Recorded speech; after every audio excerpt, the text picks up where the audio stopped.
Ito na guys yung last na scenario na kung saan after 3 days si Christ ay nabuhay na muli sa mga patay. Ito yung katagumpayan ng bawat Kristiyanong mananampalataya sapagkat si Kristo ay nabuhay na muli sa mga patay.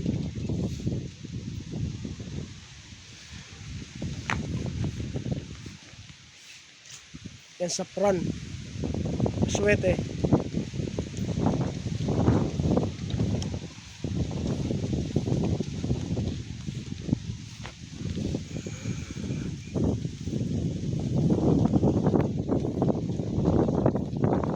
Sarap ng hangin.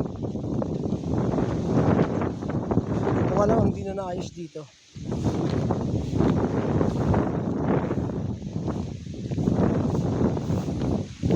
Dahil nasira na talaga.